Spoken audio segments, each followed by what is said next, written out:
There are wounds that do not bleed on the outside, but leave you walking through life as if you were carrying an open crack inside. And one of the quietest is realizing that someone from your own bloodline does not hold you close, but wears you down, blames you, drains you, and then expects you to keep calling it love. For years you may stay there, enduring disrespect, manipulation, and small stabs wrapped in routine, simply because you were taught that family is never to be let go. But there comes a moment when your soul starts asking a question you can no longer keep burying. How much more are you going to sacrifice to hold together a bond that is breaking you? What almost no one dares to say is that many people do not stay connected to their family out of love, but out of fear, guilt, and a distorted sense of loyalty that turns them into prisoners. And that is where the trap lies. Because when you get used to justifying what hurts you, simply because it comes from a relative, you end up calling your own exhaustion noble. The blessing of letting go of a toxic family member does not begin when you physically walk away, but when you stop lying to yourself and accept that sharing a history with someone does not give them the right to consume your peace. In this video, you are going to understand why certain family ties drain your energy without you noticing at first, how guilt has been used to keep you available for abuse, and why creating distance is not always cruelty, but a mature way of protecting your center. We are going to look at this conflict with the clarity of a wisdom that has spent more than 2,000 years facing human pain without cheap sentimentality. Stoicism. And when we reach the end, you will understand something even deeper. Something that can change forever the way you see family, duty, and your own dignity. I'm Gabriel, and this is the Stoic Garden. Stay until the end, because this journey through 8 truths may help you recover a peace you may have been bargaining away for far too long. And the last of them will not be just one more reflection, but the one that can finally break the idea that blood obligates you to keep carrying a suffering that is no longer yours. Some people spend years trying to hold up a house that already burned from the inside. They keep walking in, keep arranging the furniture, keep convincing themselves that if they love enough, one day the fire will stop burning. The same thing happens when a family member hurts you constantly, and you keep translating that damage as if it were a sign of love, patience, or virtue. You get so used to the pain that you start seeing it as a normal part of the relationship. And when that happens, they are no longer just hurting you from the outside. You also begin betraying yourself from within. This is the first point on this journey, and it had to start right here. The wearing down begins when you call love what is breaking you. The problem does not begin on the day you decide to let go. The problem begins much earlier, when you accept as normal what you should never have normalized. Humiliation disguised as a strong personality, manipulation wrapped in concern, emotional blackmail presented as family sacrifice. And of course, because it comes from someone related to you, it seems as if all of it has some kind of moral permission, as if sharing a last name with someone automatically made them incapable of destroying you. What a relief for the abuser, right? They do not even have to change. They just have to remind you that they are family for you to feel obligated to keep enduring it. Seneca, who understood very well how the mind gets chained to its own interpretations, left behind an idea that cuts through this problem with precision. It is not that we have little time, but that we lose much of what has been granted to us without noticing its value. And that also applies to peace. Some people lose whole years trying to save relationships that survive only because one side stays silent, gives in, and breaks in silence. You do not lose only time when you tolerate the intolerable. You lose clarity, energy, dignity, and a part of your inner life that never comes back untouched. Because living under constant strain eventually distorts even the way you think. Little by little, you begin to justify the unjustifiable. You tell yourself that person had a hard life, that they do not know how to love any other way, that deep down they love you, that you should not take it so personally. And while you build excuses, so you do not have to face the truth, your body does face it.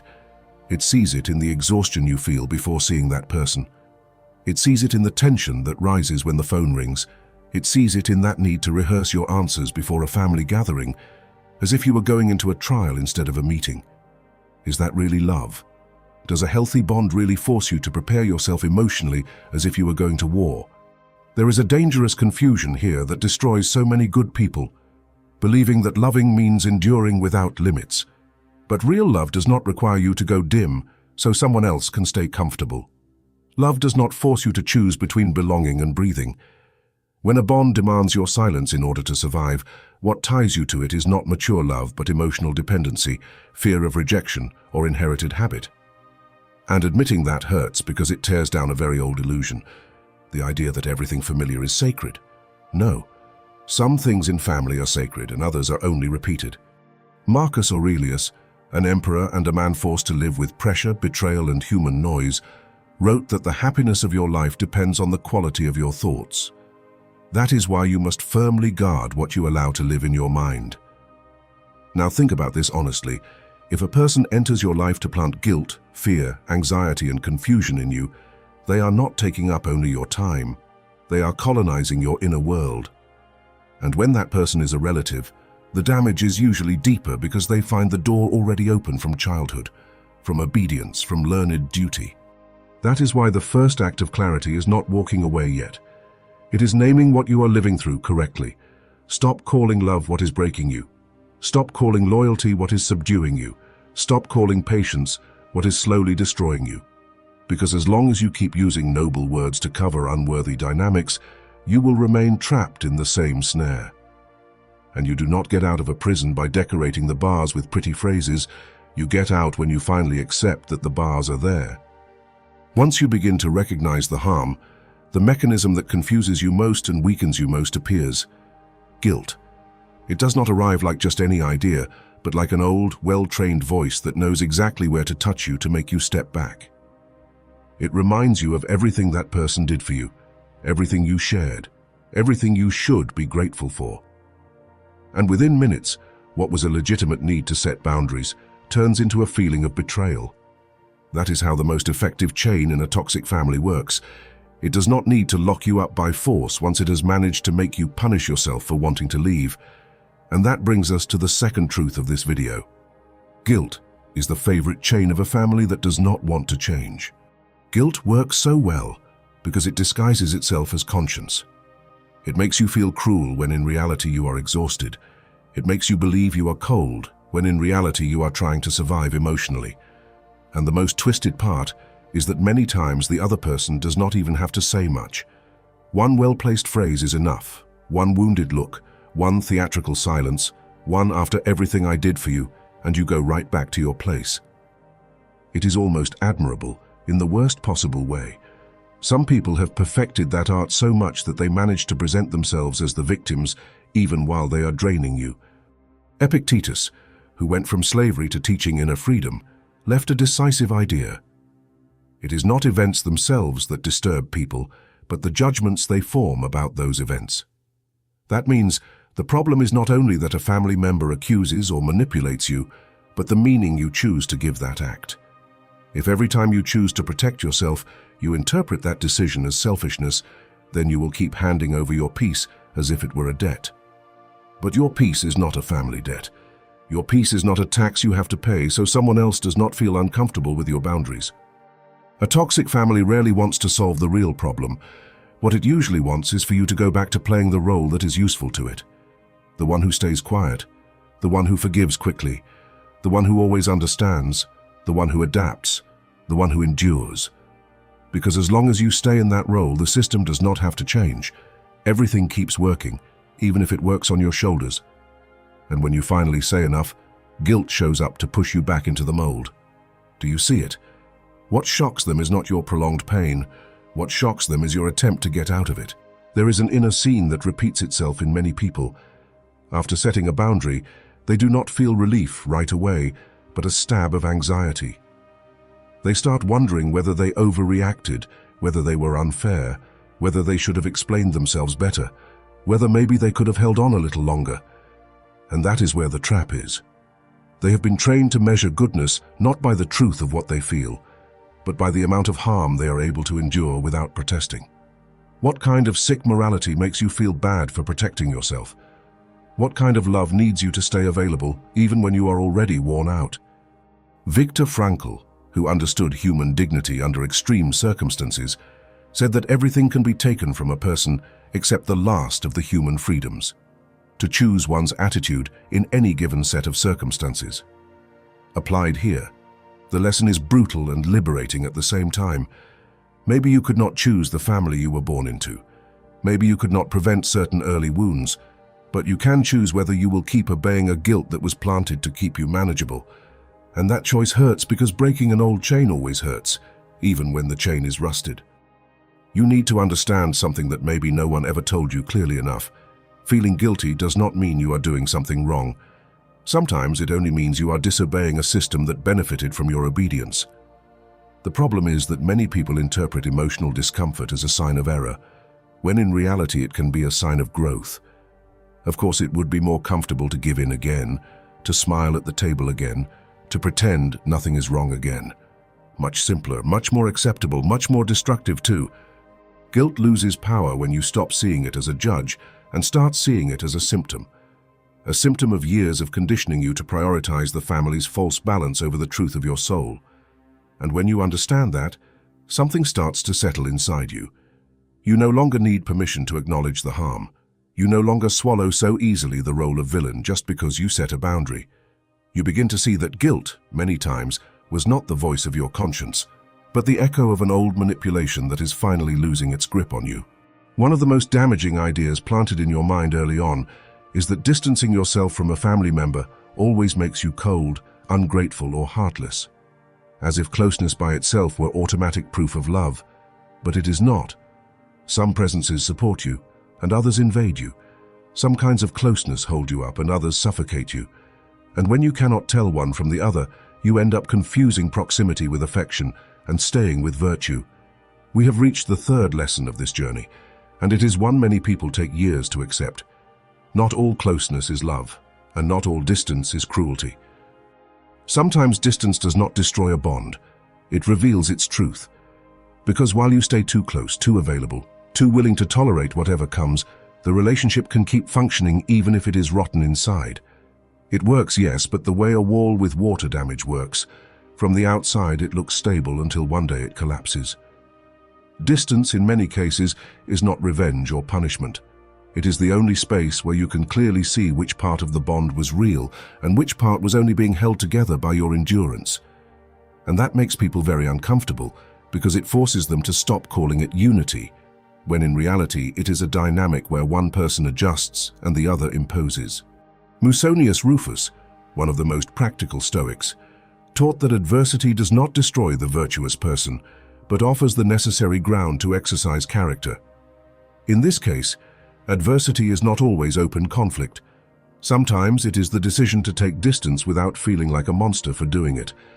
Because it takes character to endure other people's misunderstanding when you finally decide to protect your mental health. It takes firmness not to run back just because someone got offended when they lost unrestricted access to you. And it takes far more maturity than it seems to understand that distance can also be a form of respect. Respect for your balance, for your limits, and even for the possibility of not continuing to destroy each other. People who have never lived through this kind of exhaustion often speak with an insulting lightness. They tell you, family is family, as if that phrase could erase decades of manipulation, contempt, or depletion. Wonderful. One empty line to cover a private hell they never had to live through. But you know what happens when every encounter leaves you drained, when every conversation has a trap in it, when every gathering turns into an emotional test where you always end up owing something. In that context, distance is not born from hatred. It is born from exhaustion. It is born from clarity. It is born from understanding that staying the same is also a form of violence, only this time directed at you. And there is something else worth saying plainly. Some people call any boundary cruelty if it stops them from continuing to abuse your availability. They do not miss your love, they miss their access. They do not regret hurting you, they regret that they can no longer do it as easily, and that difference changes everything. Because a healthy relationship may feel pain when distance appears, but it can also use that pain to reflect on behavior, recognize faults, and change. An unhealthy relationship, on the other hand, uses distance only as an excuse to accuse you and hand the guilt back to you. There is no reflection there, only a desperate attempt to regain control. Marcus Aurelius wrote that if someone despises you, examine whether what they say is true. If it is, correct yourself. and if it is not, let their words return to them. That clarity matters here. If your distance from a family member comes from a whim, from empty pride, or from an impulsive reaction, then yes, you should examine your motives. But if it comes from years of wear, violated boundaries, and an inner peace that can no longer endure more invasion, then you do not have to turn other people's opinions into your courtroom. Not all distance is escape. Sometimes it is emotional hygiene. If something in this video has put words to wounds you have been carrying in silence, subscribe and leave a like, because what comes next may give you even more clarity to recover your center. And in the comments, write the phrase, "My peace is not cruelty," along with the country you are listening from.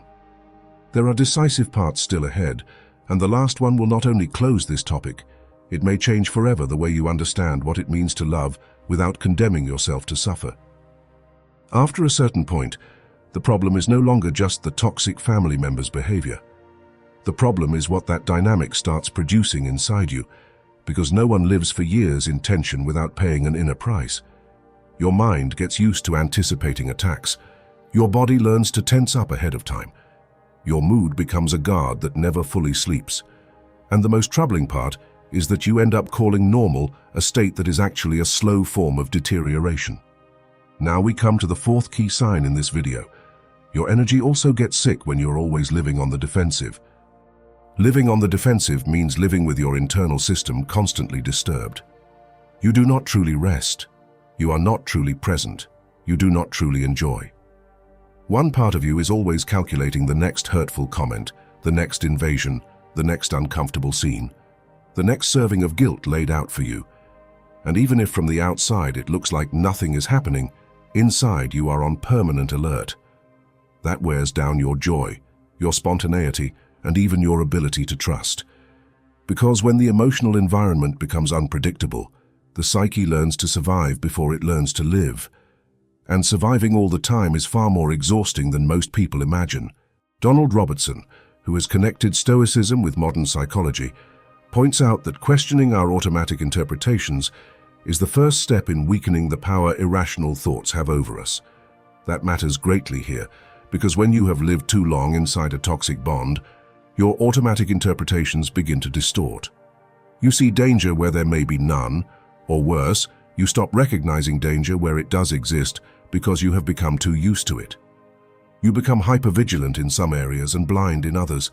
It is as if the soul loses its calibration. And then you are no longer just reacting to the difficult relative.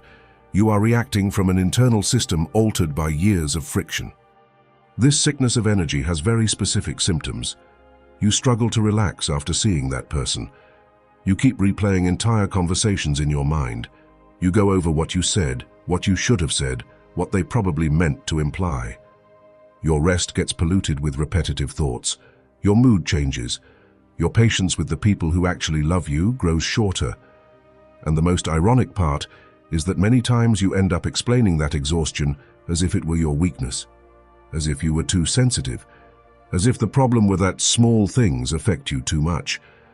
Of course, because turning repeated aggression into small things has been one of dysfunctional families' favorite sports. Here it is worth asking yourself an uncomfortable question. How much of your life's energy is being spent managing one single person? Not loving them in a healthy way, not standing by them with dignity, but anticipating them, enduring them, processing them, and recovering from them. When the answer is too much, then you are no longer dealing with a simple difference in personality. You are dealing with a relationship that hijacks emotional resources you should be using to create, rest, love better, think clearly, or simply breathe without feeling under threat. And that is no small thing. A drained life does not always explode all at once. Sometimes it quietly goes dim. Massimo Pigliucci has pointed out that serenity is born when we clearly distinguish between what depends on our judgment and what belongs to the impersonal course of the world. Applied here, the lesson is powerful. It is not up to you to change a toxic family member's character, but it is up to you to stop handing over your nervous system as open territory. You cannot control their sarcasm, their reproaches, or their emotional games, but you can begin to observe how much power you have allowed them to take over your energy. And that observation, when it is honest, hurts, because it forces you to admit that they have not only hurt you, you have also grown used to living hurt. Permanent defensiveness ends up distorting even your identity. You no longer really know who you are when you are not resisting something. You struggle to let your guard down. You struggle to trust calm. You struggle to believe that a relationship does not have to be a hidden battle. And that is where a deeper consequence appears. The exhaustion stops being an episode and becomes a way of life. That is why this issue cannot be treated merely as a problem of family coexistence. We are talking about inner health, presence, vital energy. We are talking about the difference between existing in a shrunken state and inhabiting yourself again with dignity. Recovering that energy begins when you stop glorifying constant endurance. You did not come into this world to prove how much you can take without breaking. You came to live with more truth than fear. And sometimes the first sign of healing is not feeling strong right away, but realizing how tired you really were. Because only the person who recognizes the level of tension they were living in can begin to step out of it. And when that happens, you no longer see self-care as a luxury or boundaries as an exaggeration. You begin to understand that protecting your energy is not selfishness, but a basic form of sanity. Many people delay a necessary decision for years because they imagine letting go as a total, dramatic, final break. They think that if they do not cut someone off completely, then they are doing nothing. And if they do cut them off, then they become monsters. But that extreme view is also a trap, because it leaves you stuck between two options that are not always the real ones. Letting go in many cases does not mean disappearing from someone's life. It means no longer offering them unlimited access to your time, your energy, and your inner peace. And that brings us to the fifth key in this journey. Letting go is not always cutting ties, but it does mean no longer being available for abuse. There are bonds that cannot or do not need to end completely in order to stop being destructive. What they do need is a new structure, a new distance, a new order. Less exposure, less intimacy, less explanation, less permission to step into your life, as if it were still open territory. Because as long as you believe that love requires total access, you will remain unprotected. The problem is not only who is hurting you, the problem is also the door that remains open out of habit, fear, or a childish idea of what it means to be a good family member. Stoic wisdom helps a great deal here because it doesn't think in sentimental terms, but in terms of inner governance. Epictetus taught that whoever desires only what depends on their own will never be forced to act against their own reason. Applied to this subject, the lesson is clear. You cannot govern the other person's behavior, but you can govern the level of access you allow them to have in your life. You can decide which conversations you no longer engage in, which topics you will not discuss, which gatherings you shorten, which provocations you do not answer, which spaces you no longer share with the same naive openness as before. That is also letting go, even if it does not sound as dramatic as the fantasy of disappearing forever. A lot of people struggle to accept this because they are still waiting for a clean solution, a final scene where everything becomes clear and tidy. But life rarely offers that kind of theatrical ending. Sometimes the healthiest thing is a partial, lucid, firm retreat, a more limited bond, colder if necessary, more superficial if that is the only way to avoid chaos. Not because that is ideal, but because not all relationships can be healed and not all deserve intimacy.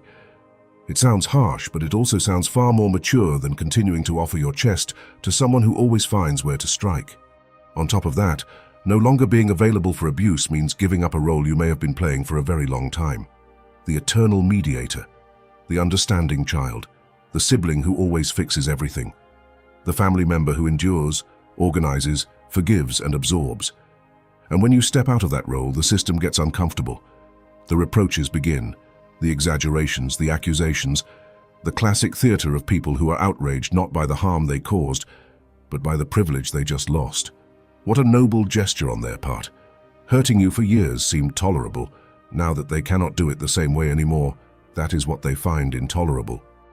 Ryan Holiday puts it clearly when he says that the obstacle in the path does not block progress, but becomes the path when we choose to face it with clarity and deliberate action.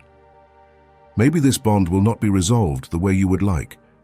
Maybe there will never be a perfect conversation, full acknowledgement, or repair equal to the harm.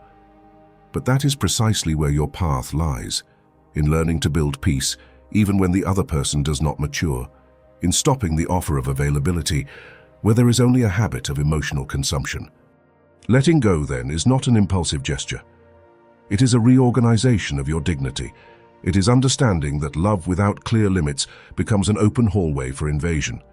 It is accepting that some people will only know how to relate to you within the framework you set for them. And if that framework bothers them, too bad for them. Because your job is not to make someone else's abuse comfortable. Your job is to stop cooperating with it. That is where a freedom begins that is less dramatic, but much more real. There is a decisive moment in this whole process, and it does not happen outside of you. It does not happen when the other person understands you, or when your family says you were right, or when someone finally acknowledges what you have endured.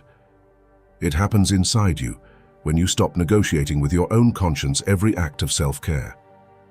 When you stop presenting your boundary like a humble request, waiting for outside approval. Because as long as you keep asking permission to protect yourself, deep down, you are still believing that your peace must be authorized by the very people who disturbed it. And that brings us to the sixth principle of this video. The real boundary begins when you stop asking permission to protect yourself. Asking permission to take care of yourself takes many forms. Over-explaining, justifying every decision, preparing extremely long speeches so no one gets offended, waiting for the perfect moment, searching for such flawless words that a negative reaction will become impossible. But that perfection does not exist. And it does not exist because someone who lives by crossing boundaries does not need you to speak badly in order to be upset. It is enough that you are no longer allowing yourself to be used the way you were before. So you keep postponing the decision, as if finding the ideal phrase were going to turn an uncomfortable truth into something pleasant. It will not happen. Some people are not opposed to your tone. They are opposed to your freedom.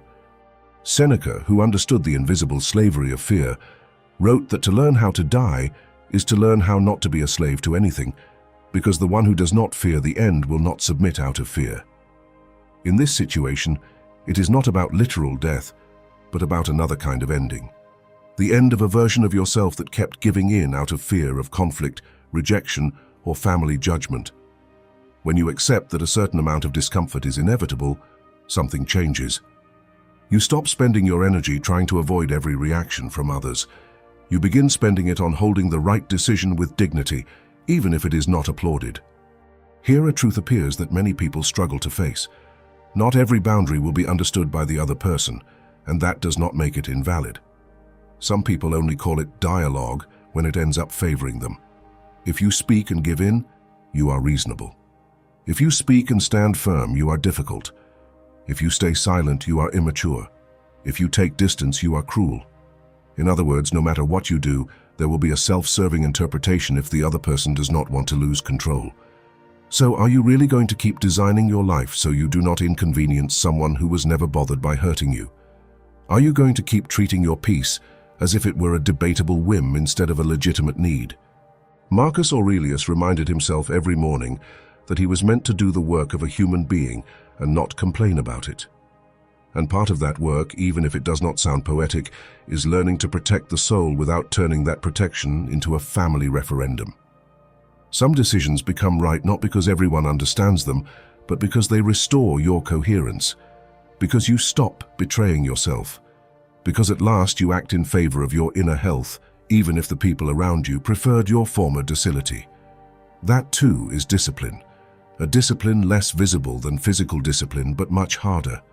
The discipline of holding a boundary when no one around you celebrates it. The real boundary does not need constant anger in order to exist either. That is another common mistake, believing that in order to protect yourself, you have to live hardened, defensive, emotionally armed at all times. No. The most powerful boundary is often simple, clear, without excessive speeches, without the need to put the other person on trial before the world. Sometimes it is enough to stop going, stop responding the same way, stop opening certain topics, stop always being there. And that is exactly why it unsettles people so much, because it does not argue, beg, or threaten. It simply changes the access. It simply changes the availability. It simply stops asking permission to do so. Ralph Waldo Emerson, very close in spirit to Stoicism, wrote that nothing can bring peace to a person but themselves, once they decide to remain faithful to their own inner law. That faithfulness is the root of the real boundary, not a theatrical one, not an impulsive one, not one made to punish, but one born from a calm certainty. I can no longer keep turning my back on myself so others do not feel uncomfortable. When you reach that point, maybe you still feel fear. Maybe something inside you still trembles, but you do not step back the same way anymore, because you understood that protecting yourself is not a moral failure. It is a basic form of respect. And when you stop asking permission to protect yourself, you discover something that changes everything. Your peace begins to depend less on the other person's reaction and more on how firmly you hold yourself. At that point, the boundary stops being a phrase and becomes an inner position. You are no longer rehearsing courage. You are no longer waiting for the perfect moment. You are no longer consulting the tribunal of those who live more comfortably when you live smaller. You are finally beginning to govern yourself. For a long time, you may believe that the goal of all this pain is to fix the relationship, get that person back, find the right way to speak, explain, wait, insist until something finally changes. But there comes a point when that hope begins to look too much like an elegant way of continuing to lose yourself. Because while all your attention remains fixed on whether the other person reflects, improves, or starts treating you with dignity, your center remains outside of you. And that is the great turning point of this journey, the seventh step you need to understand. Sometimes the blessing is not getting that person back, but getting yourself back. This idea hurts because it breaks a very old fantasy. The fantasy that the right ending would be to be okay again with the person who hurt you, that the noble outcome would be a full reconciliation, a fair scene, enough recognition. But life does not always grant that kind of closure, and when you cling too tightly to it, you end up postponing your own recovery in the name of a possibility that may never come. You become the guardian of a door the other person has no real intention of walking through. Or worse, they walk through it only to dirty the house again. How many more times are you going to call hope a repetition that has already left you exhausted? Here, Stoicism forces you to look where you normally do not want to look. Viktor Frankl, deeply influenced by that tradition, wrote that when a situation cannot be changed, the challenge shifts toward the transformation of the one who faces it. That is exactly what happens here. Maybe you already understand that you cannot remake that person's conscience or force them to become healthier, humbler, or more capable of loving without wounding. So the question changes. It is no longer what you must do to save the bond. It is what you must do to stop sacrificing yourself for it. And that question, uncomfortable as it may be, gives back something you had surrendered for too long, the center of your life. Getting yourself back means learning to trust your own perception again. Stop minimizing what you feel. Stop offering yourself internal apologies for being tired. Stop living as if the most valuable version of you were the one that can endure the most. It means rebuilding a relationship with yourself that may have been distorted by years of tension, guilt, and excessive adaptation. Because the damage caused by a toxic family member does not always consist only in what they do to you. Sometimes it also lies in the person they force you to become in order to stay close. Smaller, more docile, more confused, more willing to doubt yourself than to doubt them. Pierre Hadot explained that Stoic philosophy was not an abstract discourse, but a constant transformation in the way the individual sees the world, and that includes the way you see yourself. If you continue seeing yourself only as someone wounded by that relationship, you will keep orbiting the damage. But if you begin to see yourself as someone recovering your dignity, your judgment, and your peace, then you are no longer trapped in the same narrative. You are no longer only the one who suffered. You are the one who woke up. You are the one who stopped calling destiny what was really a painful habit. And getting yourself back even changes the way you understand love. You stop measuring it by how much suffering you are willing to tolerate. You stop associating it with rescuing, enduring, or saving at all costs. You begin to understand that a relationship does not deserve to be preserved simply because it has existed for years, but because it contains some form of truth, respect, and mutual protection of dignity. And when that understanding matures, an enormous burden falls away. You no longer have to keep proving that you are good through endless sacrifice. What a relief to discover that you did not come into this world to be living proof of patience gone wrong. Getting yourself back also means accepting that some losses are liberations disguised as grief. Yes, it hurts. Yes, Part of you wanted a different story, but not every sadness is a sign that you made the wrong choice. Sometimes it is simply the price of leaving a place that was dimming your light. And paying that price can be far healthier than continuing to pay the silent cost of staying where your soul had to shrink in order to keep the bond standing. The blessing, then, does not always arrive in the form of hugs, reconciliation, or perfect endings. Sometimes it arrives as clarity, as clean silence, as restored energy, as a morning when you suddenly notice that you are no longer thinking about that person all the time, as a version of yourself that can breathe again without guilt. And when that starts happening, you understand something decisive. You were not simply losing someone. You were coming to your own rescue. After everything we have walked through, one truth remains that many people sense, but few dare to speak aloud without trembling. Blood by itself does not sanctify a dynamic. It does not cleanse abuse. It does not turn exhaustion into duty. It does not make your suffering virtuous simply because it happens within the family circle. For far too long, the word family has been used as if it were the final argument, a kind of moral key able to shut down any discussion. But it is not. And we have reached the eighth and final part of this video, perhaps the most important of all. Freedom begins when you accept that sharing blood does not mean sharing suffering. Accepting this does not mean despising family. It means refusing to idolize it when it betrays its own purpose. Because family, in its most dignified form, should be a place of shelter, growth, and belonging. Not a structure where one person must learn to stay silent in order not to upset anyone, to give in so as not to be punished, or to endure in order to keep being accepted. When a family bond becomes a constant source of emotional degradation, staying in it purely because of biology is not noble. It is moral confusion. It is obedience to an empty symbol. And that does not honor family. It only hides its sickest form. Cato the Younger, a symbol of fierce integrity, left behind a teaching that cuts through this issue with brutal clarity. I would rather fail defending what is right than succeed by submitting to what degrades the soul. That is exactly what is at stake here. Maybe by creating distance you lose approval, superficial peace, or a certain image of being a good family member in the eyes of others. But if keeping all of that means continuing to submit yourself to what degrades your soul, then the price is too high. And no, not every sacrifice is sacred. Some are only chains decorated with inherited speeches. Freedom begins when you understand that shared suffering is not proof of love. You do not have to stay in a broken bond to prove that you have values. You do not have to remain available to the wound just because it comes wrapped in memories, last names, or obligatory celebrations. Dignity does not consist in enduring everything. It consists in knowing how far something can enter your life without destroying who you are. And when you finally understand that, something inside you stops arguing with what is obvious. You no longer need heavenly permission to leave the place where you are being consumed. It also changes the way you look at the future. Because as long as you keep believing that blood obligates you to share suffering, you will always end up returning to the same scenes with new hopes and the same exhaustion.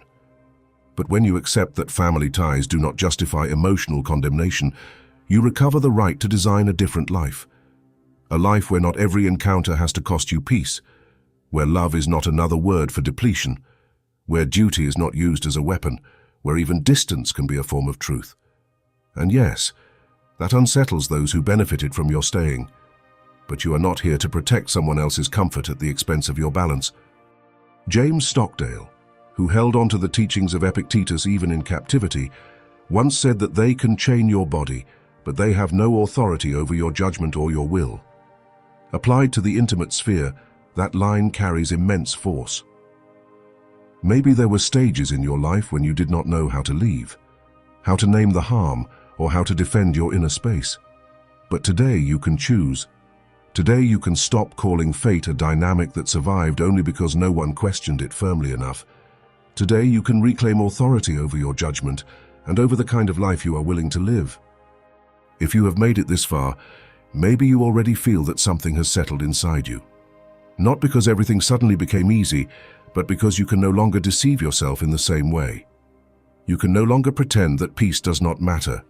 You can no longer keep saying, "That's just how things are," when you know that resigned, "That's just how it is," was draining you. And that discomfort, even if it still hurts, is already part of freedom. Because freedom does not always enter like a celebration. Sometimes it enters like a truth that finally stops apologizing for existing. The blessing of letting go of a toxic family member is not simply that the other person moves away. It is that you stop confusing family with condemnation, closeness with love, and sacrifice with virtue. It is that you finally understand that you can honor your conscience without continuing to participate in your own destruction. And when that understanding becomes firm, something is born that no one can hand you from the outside. A life where peace is no longer negotiated with someone who never learned how to protect it. If you have made it this far, it is because you are not one of those who consume words to feel better for a few minutes and then return obediently to the same prison. Most people prefer to keep calling normal what is destroying them, keep justifying the unjustifiable, and keep using the word family as an excuse not to look directly at their own exhaustion. You, on the other hand, have held onto a truth that is uncomfortable, but also freeing. And now the decision can no longer be postponed. Either you return to the old emotional obedience that dims your light, or you begin to live with the clarity of someone who has understood that their peace also deserves to be defended. But listening to this video is not enough. What matters is what you do afterward, when the guilt, the doubts, and the habit of minimizing what hurts you come back. That is why I want you to leave a visible mark of the decision you are making. Write the phrase, "Blood does not obligate me to suffer," in the comments, and tell me what country you are listening from, not as an automatic gesture, but as a public declaration to yourself, as a way of making it clear that you are no longer going to keep decorating your chains with misplaced loyalties. I'm Gabriel, and this is the Stoic Garden. This channel exists because we live in a world that often teaches you to endure more than you should, to doubt your own perception, and to call it maturity when you make a habit of betraying yourself. We are not here to feed empty comforts. We are here to recover clarity, dignity, and inner command. And if you know someone who needs to hear this, share this video with them. Sometimes a single truth spoken at the right time can open a door that has been locked from the inside for years. Subscribe and become part of this community of people who have decided to stop confusing themselves and start governing themselves. And do not stop here, because this topic does not end in a single conversation. There are still deeper questions about boundaries, self-respect, and inner freedom that can change the way you live. Keep going with the next videos because transformation does not end when you recognize the wound. It only begins when you decide not to kneel before it again.